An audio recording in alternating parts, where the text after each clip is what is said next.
কোনোভাবেই বাংলাদেশে অনুপ্রবেশ বন্ধ হচ্ছে না। প্রায় প্রতিদিন অনুপ্রবেশকারী বাংলাদেশিরা আগরতলা রেল স্টেশনে ধরা পড়ছে। এখন কয়েকটি ক্ষেত্রে ভারতীয় মানব পাচারকারীরাও ধরা পড়ছে।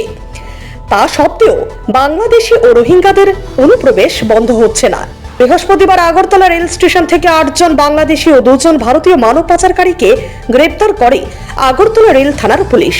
গোপন সূত্রের খবরের ভিত্তিতে স্টেশন চত্বরে অভিযান চালিয়ে তাদের আটক করা হয়। জেনারেল রেল পুলিশ ও রেলওয়ে প্রোটেকশন ফোর্স যৌথভাবে অভিযান চালিয়ে তাদের আটক করে। শুক্রবার ধৃতদের আদালতে তোলা হয়। আগরতলা জিআরপি থানার ওসি তাপস দাস এই খবর জানিয়েছেন। ধৃতদের একজনকে পুলিশ রিমান্ড ও অন্যদের জেল রিমান্ড চেয়ে আদালতে তোলা হয়। হ্যাঁ, আমরা গতকালকে আমাদের আগরতলা রেল স্টেশনে মোট 8 জন বাংলাদেশি এবং 2 জন ভারতীয় নাগরিককে অ্যারেস্ট করা হয়েছে। তারা অ্যাকচুয়ালি ওই কলকাতা চেন্নাই যেতে চেয়েছিল এবং ওই 2 জনই তাদেরকে সহযোগিতা করছিল। তো এই সুবাদে আমাদের আগরতলা জিআরপি থানাতে একটা মামলা গ্রহণ করা হয় তাদের বিরুদ্ধে। আজকে আমরা তাদের মহামান্য আদালতে প্রেরণ করছি উইথ পুলিশ রিমান্ড।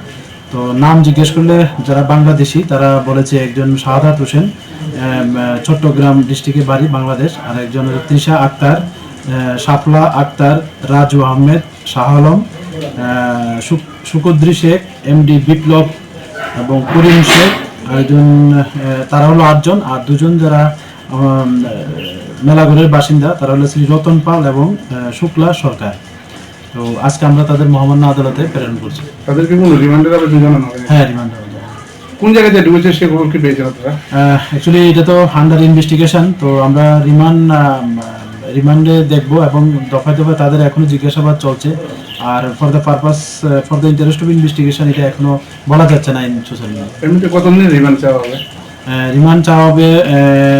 রিমান্ড সবাইকেই চাওয়া হবে, জুডিশিয়াল কাস্টডিতে ইন্টারোগেশন, আর একজনকে আমরা পুলিশ রিমান্ড চাবো। Bureau report, CNE TV. CNE TV, channel for news and entertainment.